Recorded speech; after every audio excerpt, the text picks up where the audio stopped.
Well, hello Internet, and welcome to my Rust video tutorial. In this tutorial, I'm going to provide an introduction to the core syntax of the Rust language because I've received numerous questions about it. Now, unlike my normal Learn in One videos, instead I'm going to focus in on the specifics of the language so that you have a really good understanding of how it works. And also I'm going to cover a lot of the things that confuse beginners so that then you can then move on to books and other resources online that you may find. Now, a link to all of the code as well as a transcript from this video is available in the description underneath the video. And what I'm going to focus in here on is I'm going to talk about input, output, variables, math, conditionals, looping, strings, arrays, vectors, tuples, functions, closures, pointers, structs, traits, enums, and a whole bunch more, and I have a lot to do, so let's get into it. Okay, so if you are on Windows, what you're going to do is go to rust-lang.org and click on Downloads, and if you have a GNU C++ compiler on your computer, you're going to use this version, and if you have a Microsoft Visual C version of C++, you're going to use that version. And basically just click on that, click Next a whole bunch of times, and there you go, you're ready to use Rust on your computer, and everything else in this tutorial is going to work on Macs as well as on Linux and also Windows machines. Now, if you are on a Mac or Linux-based machine, you're going to install Rust more than likely like this. You're just going to copy and paste this line of text directly inside of your terminal and then hit enter, and that is going to install Rust for you. And of course, like I said, I have this in the description so you can just copy and paste to make sure you get that installed properly. And I'm going to be using the Atom text editor here to edit. It's free and it's exactly the same on every operating system, so that's why I'm using it. And I want to show you how you can come in here and install a package. It's going to make it easy for you to use Rust. You're just going to go Packages, Command Palette, and Toggle. Install inside of here, and you're going to click on Install Packages and Themes. And then inside of this guy, you're going to type in Atom-language-Rust and hit enter. And you're going to see that Atom Language Rust shows up here, and there's going to be a little install button. Just click on that, and it will be installed, and then you'll be able to easily program Rust applications inside of Atom. All right, so now that we have that set up, let's start writing some code. Now, the very first thing that I'm going to do is come in here and install a module that's going to allow me to show you more about data types and how they work inside of Rust. And you can see all the different data types that are available to us. So I'm just going to put a semicolon here in the end, and I'm going to soft wrap that so you can see all the code there on the screen at one time. I'm also going to install another module that's going to allow us to receive input from our users, and that's just standard in. Now, the main function is going to be the main function that executes whenever you execute your program, and how you create that is just go fn and main, and that's how you create all functions inside of Rust. And then we're going to come in here and just do a simple hello world type of example because we have to always do that, and save that. And then you're going to come over here and you're going to compile, and I like to get rid of all the warnings because if you don't do this, you're going to get warnings for every single thing, and that's not going to work. So how you compile is just go rust C and the name of your Rust application with RS for the extension and A and warnings. And then after that's compiled, you can run the application and you can see the hello world printed out there on our screen. We're going to use let to define all of our variables, and the data type will be guessed if you do not provide it. And it's very important to know that variable values by default are immutable inside of Rust, which means that those values can't be changed once they're set. So let's just go and create one and have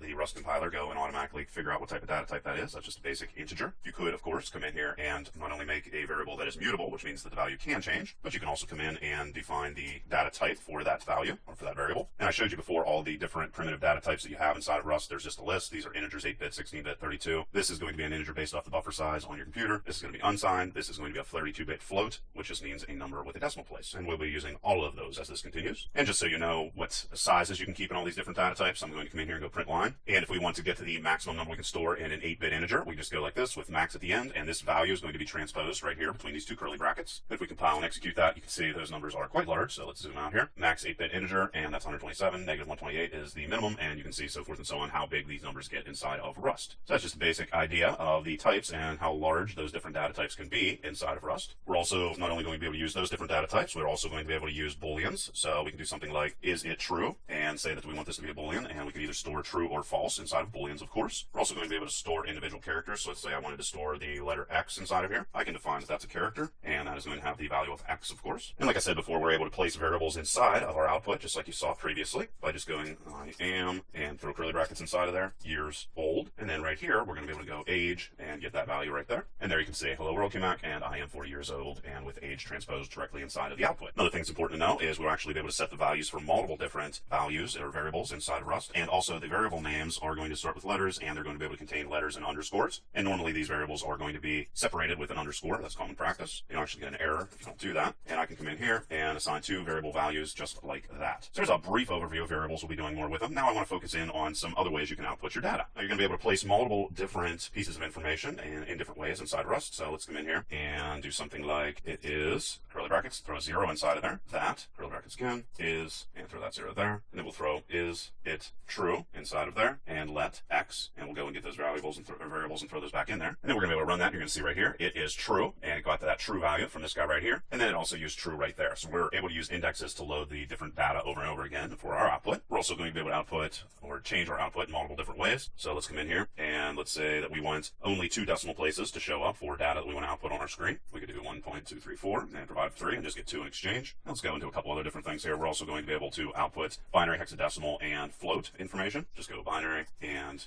:B is going to get our binary data output, and hexadecimal is going to, if we throw a lowercase x, it's going to provide lowercase hexadecimal numbers, and then octal as well, or base 8, and we'll just do lowercase there, and we'll get the value for 10 in these different number bases. And there you can see exactly how those all print out right there. Of course, the other ways we can edit or format our output. We're also going to be able to use named arguments as well as define white space with our data. So let's come in here, and inside the curly brackets, of course, we can put a named argument inside of here, and then we can define how much white space we want to put inside of there, and then outside of here, define our named arguments with our white space. And also we'd be able to pad our output with zeros if we'd like. Again, I'm just going to use the same named argument that I used previously, except I'm going to say I want to pad with zeros this time. And if we check our output, you can see right there how the white space was put previous to this, and here you can see where the zeros were transposed inside of there instead. So there's some ways that we can mess around with our data. Now let's look at some different math functions that are available to us inside of Rust. Now we're going to have all the basic mathematical functions that you're used to, so we'll be able, of course, to do addition inside of here, and then we just go 5 plus 4 outside of that. Likewise, we'd be able to do subtraction, multiplication, division, as well as modulus, which is going to give us the remainder of a division. And there you can see all those answers to those basic mathematical functions that we have. Let's come in here and define another. This is going to be a mutable variable, and let's make it -4. Now you can define these data types in a couple different ways. Let's just make this -4 and say it's going to be a 32-bit int, like that. We could then, of course, come in here and output that information. Let's say we want to get the absolute value of -4. We could then put in our variable inside of there, and then get the absolute value by finishing the variable with the actual function name. And you can see right there how that works. We could also come in and define the variable just like this, and the data type along with it. And you can see right here, we can get 4 to the power of 6. We can calculate the square root. We can calculate the cube root. Round is going to round the value depending upon if this is a 5 or a 4. So if it's a 5, it's going to round up. If it's anything less than a 5, it's going to round down. Floor is going to always round down. Ceiling is always going to round up. We can get e to the power of whatever we put inside of our exponent. We can get our natural log, our base 10 log. We can convert 2 radians with 2 radians, or 2 degrees with 2 degrees. And here we can get whichever value is the maximum value by just first putting in a value or a variable name, followed by max, and the value we want to compare to it. And we can do the same thing with min. And you can see the output from all of those other different calculations. So there's a whole host of different mathematical functions we have inside of Rust. And there's more, of course, that I won't even cover here. But of course, we're going to be able to also come in here and get the sign if you'd like to do that. So we can do sign, and 3.14 is equal to 3.14, and this is a floating 64-bit number. And to get the sign for that, just go in there and do that. We'd be able to equally also get the cosine, tangent, arcsine, arc cosine, arc tangent, and so forth and so on. So as you can see, a whole host of different mathematical functions inside of Rust. And now I want to take a quick look at conditionals. Now our different conditionals are going to be well aware to you. They're going to have not equal to,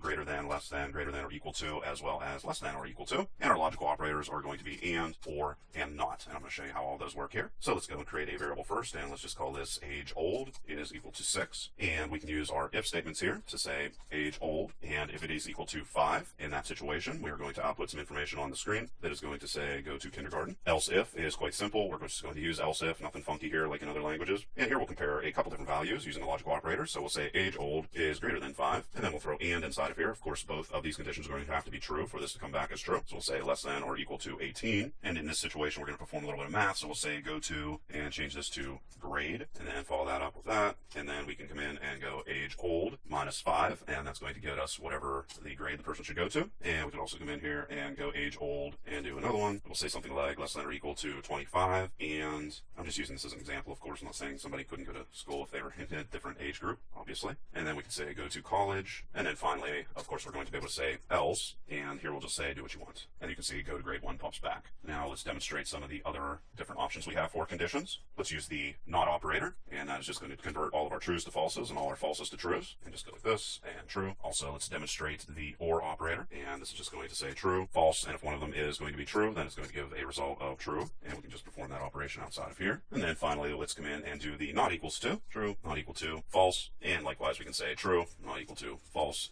to get that output. Oops, had a little error there. Make sure that you put in your curly brackets inside of here, otherwise it's not going to know what to put inside of there or what the point of that is. And there you can see all the results of that. Now there's no built-in ternary operator, but you can kind of make one. So let's say we want to do something like can vote, and we want to assign a different value depending upon a condition. So we can say something like age old, and if age old is greater than or equal to 18, then we want to assign a value of true to the variable can vote, and we can do it just like that. Else, if it comes back as false, we're going to assign a value of false to it. And of course, we're going to be able to come in there and output this information and throw can vote inside of there. And of course, course, don't forget to put your little equal sign in there. And if we execute that, you can see it comes back as a value of false. So like I said, a little rough overview of some conditionals and how we can use them inside of Rust. Now let's take a look at some brief examples on looping. Again, let's define a mutable value, and that's going to be x. And first I'm going to show you how loop works. Basically, loop doesn't have any conditions. You're going to have to put a condition to jump out of it. What I want to do here is I'm going to print out all even numbers. So I'm going to use an if statement here. Once again, I'm going to say if x modulus 2 comes back as being equal to 0, which means that it would be an even number. Well, then I want to come in and print that information on our screen. And let's just keep it simple, do that. And there's x, and it has to be mutable because we're going to be changing the value of x, of course.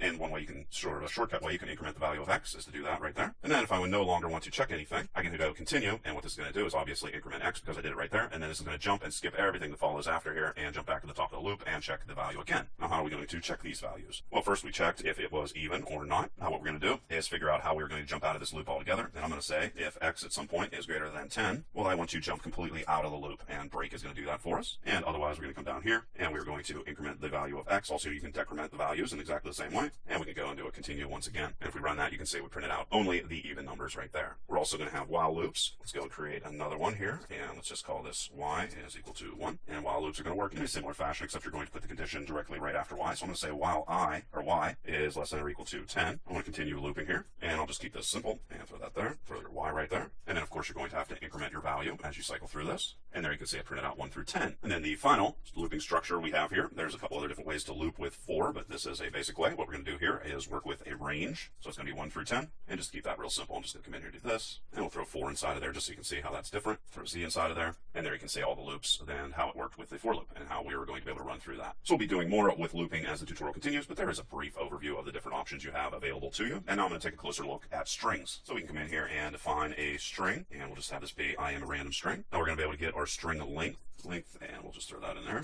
and we'll go random string and follow that up with len and output that information. We're also going to be able to split a string in half based off of a defined index. So here's where we're going to be assigning multiple values at once. So we'll say first and second, and then we'll go random string, and then we'll say that we want to split at a specific index, which is going to be 6, and then we'll be able to output that information. So we'll just say something like first, and then second, and then first and second inside of here, and there you can see how those split out and exactly how they're lining up. And the reason that extra space is inside there is because the extra space is inside of the string itself. We're also going to be able to create an iterator for our string. So let's go and call this count is equal to random string characters and count those characters. And we'll go and create a mutable. Characters is going to be equal to random string characters, and then go create another mutable to get our individual characters. And how we're going to get each individual character is by saying next each time. So we want to call next every time we want to get the next character. We're going to use a loop here. Then we're going to use something called match, which is very similar to switch inside of other languages. And basically what we're going to do here is this is going to return either sum followed with an actual value. And if it does that, what we're going to do is we're going to say that we want to print out those individual characters. Just assign that to x. And otherwise, it is going to return none, which means that we no longer have any additional information to output on our screen. And after this, what we'll do is just go individual character and call for the next character. So we're going to continue cycling through characters as long as we have characters to display. Whoops. And we want to change this to characters, and then characters to this as well. And run that, and you'll see that it outputs all the individual characters as well as all the white space involved. We're also going to be able to split this information based off of white space.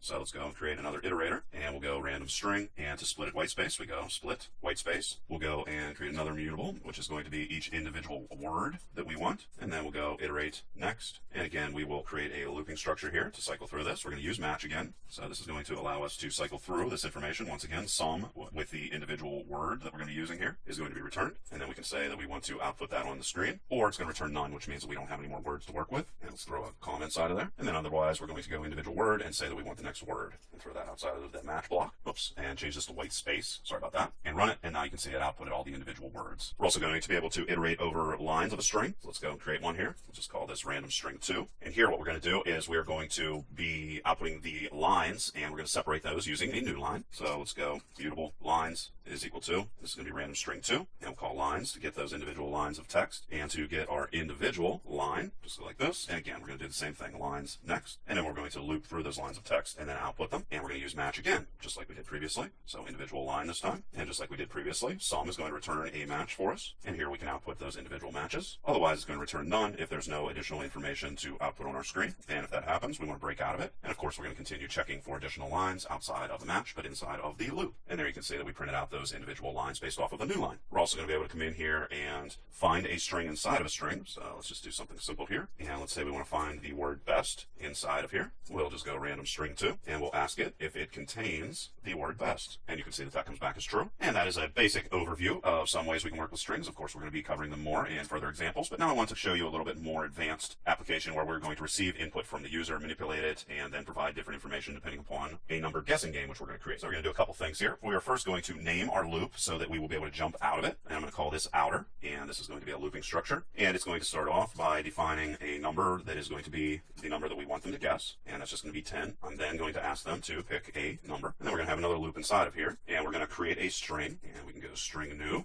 We then want to pass a reference to where we want to store our string whenever it is input on our keyboard. And this guy up here, this is the input module we're using here, standard in. And this is just going to call that specific function for us. And we're going to read that input that they have here. And this is going to be a reference to the said input. That's what the little and sign there means, that it's going to be a reference. And we're going to get more into that as we continue. Now let's do something a little bit more complex. Let's go and define our guess. Then we're going to say option. And this is a 32-bit integer. And an option value is either going to return some with a value, like you saw previously with match, or none. And we're going to say input and OK, and this means that the reader is at the end of the line of input. That's what it's going to check for. We're then going to follow that up with map or, which is going to apply a default value or apply functions to a value. So we're going to say none here. Or what we're going to do is come in and trim off the new line that was put inside of here. And then we're going to call parse, which is going to convert this string to a 32-bit integer for us. And then there is OK again. Whoops, make sure you put the OK on the outside of that. And then after we have converted that into something we can use, we can call match and guess. And this is where the option part comes inside of here. We're going to be able to say if they don't have any information, well, we want to print a little warning that says enter a number. If they, however, did enter some information, we want to verify if it was matching our number that we wanted. We'll say if n is equal to the number we defined, that's the 10. Well, in that situation, we want to do a couple different things. We want to print out that they guessed the proper number. And then after that, we want to break completely out of our loop, which is going to be our outer loop, which we defined above. Remember, we put outer here with that loop, so we're going to jump completely out of the looping structure. And then let's cover some other potential issues. So let's say that they entered a number, but that number is going to be less than the number that we expected them to enter for us. So we're going to say print line, and we're going to tell them something like the number they entered was too low. Otherwise, let's go and throw another one in here. This is going to be too high. So if number is greater than the number that we have here, we're going to say too high. And then finally, we can handle any type of an error, underscore, and that guy right there comes from this guy right there. And that's going to, in that situation, we're going to say an error occurred. Oops, and an error popped back, and we're going to get rid of that by getting rid of that semicolon and putting in a regular comma. And also up here, we want to make sure we put 2 colons inside of there instead of just 1. And for our print line, we want to come in here and put in our exclamation point. Sorry about that. And execute. We put 1 inside of there, 2, 3, 100. If we type in just enter nothing, it's going to say enter a number. And if we type in 10, it's going to say you guessed it and jump completely out of the code. So there's a little bit more of an advanced explanation of how to use Rust. Now I'm going to jump over and provide some examples on how we can use arrays. Now an array is just going to be a fixed size list in which everything in the list is going to be of the same data type. And we can just throw some items inside of there. And we can get the array by our index, just going random array like this. And let's say we want the first item. This is a 0-based array. That's going to output that on the screen for us. We're also going to be able to get our array length, just like we did previously, just by coming in here and going len. And also let's show you how to get a slice of an array. So for example, let's say we wanted to get the second 2 items in our array. Let's just go second 2. If we want to output an array, we're going to have to use this little guy right here, that colon with a question mark, and that's used for debugging this information. And here we are going to get a reference to our array and then define a range we want. So we want the second 2, so we're going to say we want to start at index 1 and then go up to 3. And if we execute that, you can see right here that 1 is going to come back because we said we want the 0 index, and there's 1 length, there's 3 elements, and then right here we were able to get 2 and 3 by saying that we wanted the second 2 items inside of our array. So that's just the basics of arrays, and I leave it to you to go and check out the different functions that are available with arrays inside of Rust. There are a bunch of them. But I also want to focus in here now on vectors. Now, unlike arrays, a vector is going to be able to grow in size. So let's go and create a vector here. How we define them is go vec like that, and just like that, just similar to arrays anyway. And let's go and get the index. So let's say we want something like item 2 from our vector. This, of course, is going to change to a vector 1. And you want the second item, well, we'll just put in a 1 inside of there. We're also going to be able to iterate through arrays with for loops. So we can say for I in, and we're going to use a reference to our array. We're going to get more into how these references are used and why they're used. Just know that we're going to use those when we are not using primitive values, and primitive values are all these guys up here. Let's go and create this, and let's go and output vect colon, and I is going to get all those individual values. We don't need to do anything else with it. And we're also going to be able to push items onto our array, push items onto the end of our array, just by saying push and 6, and then we're we're going to be able to pop items off of our array or delete them from the end just by going pop. And let's get rid of this stray quote we have right there and run that, and you can see exactly how we're able to work with and cycle through vectors. All right, so there's a brief overview of vectors. Now let's take a look at tuples. Now, basically, tuples are fixed size lists of many different types, and instead of indexes, they are going to use keys, and you've probably seen them in other languages. So we'll say random tuple, and we'll say Derek, and 40. You could also come in and define the data types that you want to use for your tuple. Let's go and create a new one called tuple2, and we're going to put a colon inside of there. We're going to say that we want to use a string here. Again, it's not a primitive, so we have to put that reference inside of there, and then let's just throw the same information inside of here just to keep this nice and simple. We're going to be able to get the value from the index, so let's just go print line, and we'll say name is what we're looking for here, and this is going to be random tuple2, and then if we want to get the 0 index for that, we can go 0.0, and there's our output. So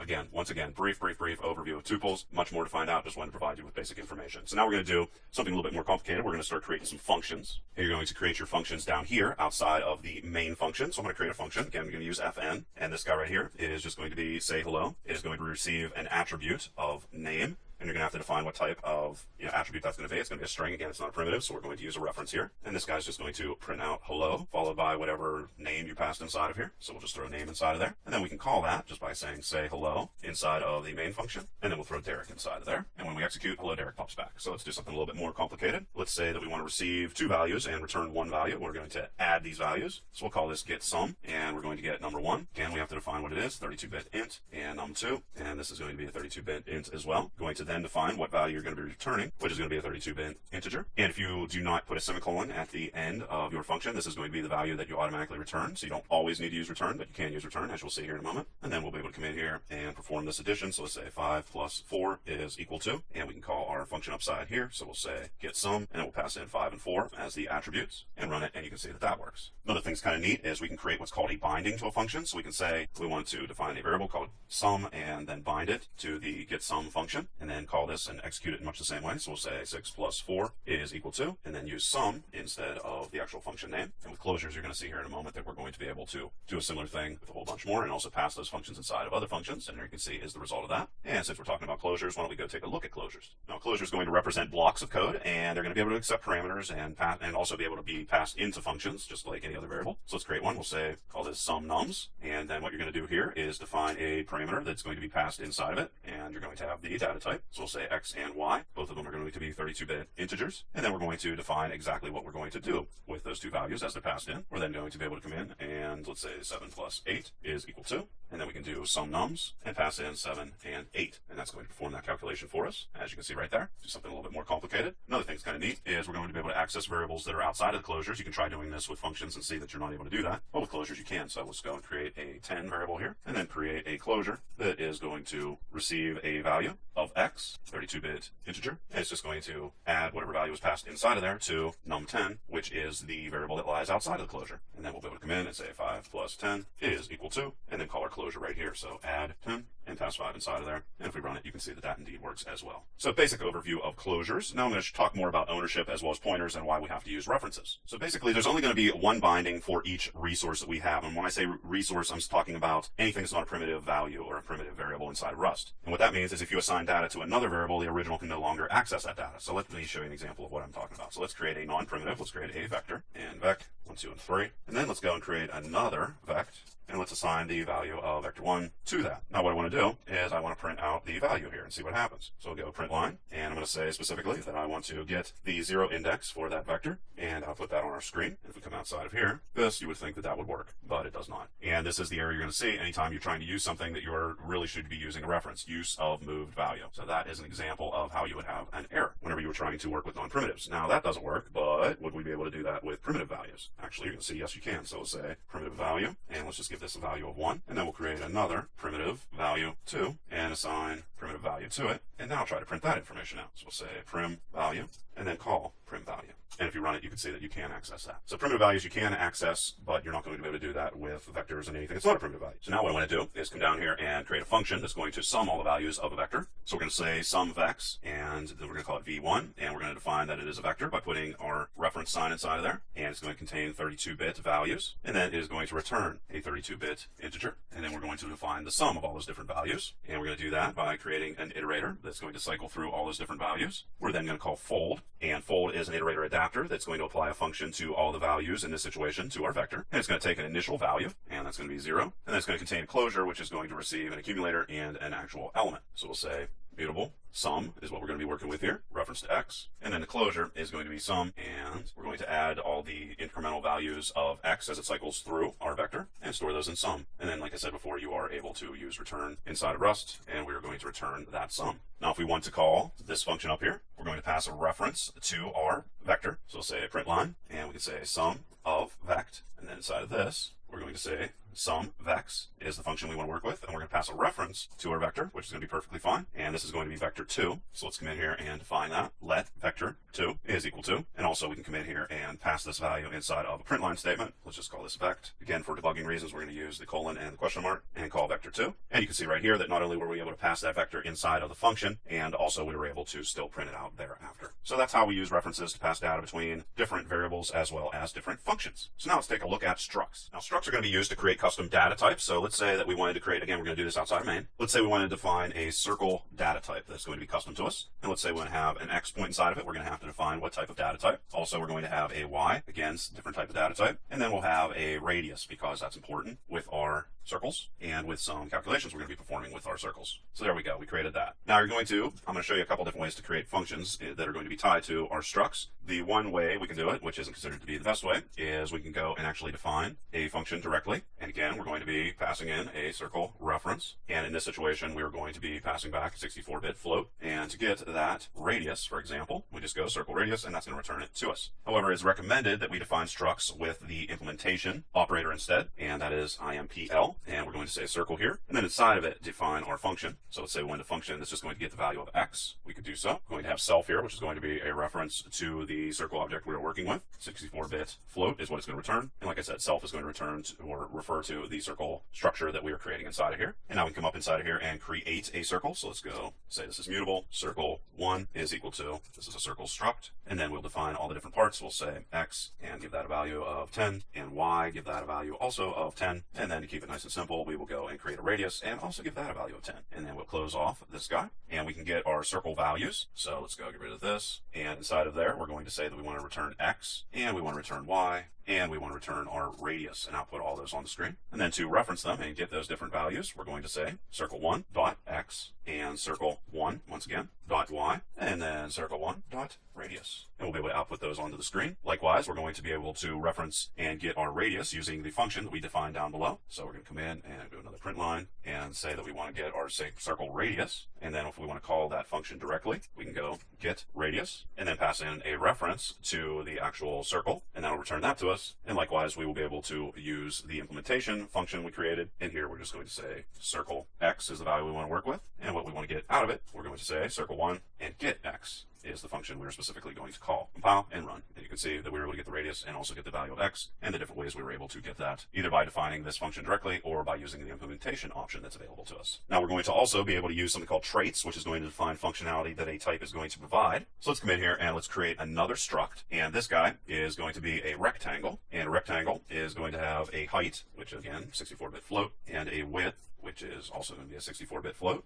And you're going to use traits much like you use interfaces in other languages. So let's say that we want to calculate the area for both rectangles as well as circles. We're going to say as area, and then we're going to define a function. Area is going to receive the struct we're going to be working with here, our custom data type, and it's going to return a 64-bit result to us. And now we can implement that has interface for both of our structs. So we'll say implement has area for circle, and then define the exact way that the circles are going to implement this. So it's going to be past that object itself. It's going to return a 64-bit value, of course, and we'll just go 3.14159, and self radius times self radius is going to be the return value. And then similarly, we're going to do the same thing for our rectangle structs as area. So this is going to be rectangle. And then of course, this is completely different. Here we'll say self and height times self width. Save that, and now we can come up here inside of main and play around with these different guys. So if we want to calculate our circle area, go in here and we'll say circle area, and to calculate it, we're just going to change this guy right here to area. And then likewise, let's go and create a rectangle using our custom struct we created. Let's just call this rect1 is equal to, and it is going to be a rectangle,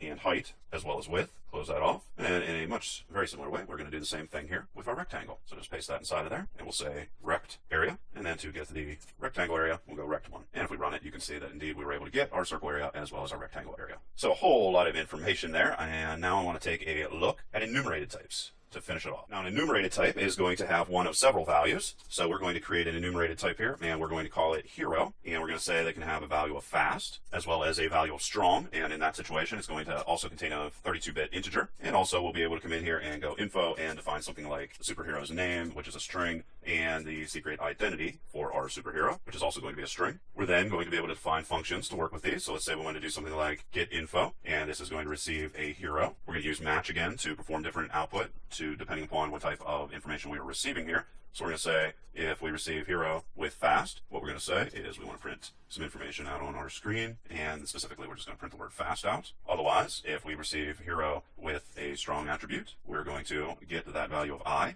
and use it in our output. So print line, and we'll say something like lifts whatever number of tons. Or if we're using info, we're going to get the name as well as the secret identity for our hero, and we're going to print that different information out here on the screen, and then get the name and the secret identity for our hero. Put in that little colon there. And now we'll be able to jump up inside of main and actually define these guys. So let's define the Hulk, and he is going to be a hero that is going to be strong. Now remember, it receives an integer, so there that is. It also come in and go Quicksilver, and he's going to be a hero that is going to be fast. And then finally, we can go and define Spider-Man and give away his secret identity with info. And here we'll pass in name, which is going to be his personal or his name, whatever his superhero name. And we're going to have to, however, convert this from a string literal into a regular string. And to do that, we go to owned. And then likewise, we can come in and go and define his secret identity, which is going to be Peter Parker, to owned, close that off. And then we'll be able to call our getInfo function that we defined, pass in Hulk, and also getInfo, pass in Spider-Man to see the different results we get. And whoops, put tons right here. It's supposed to be outside of that area. So we'll just go like this, get rid of that, and throw tons inside of there. And if we run it, you can see that the Hulk is going to lift 100 tons, and Spider-Man is Peter Parker. So there you go, guys. That is a rough overview of Rust, an introduction anyway. Hope it helps a lot of guys out there, because I know there are no books on Rust, and the documentation is considered kind of weak.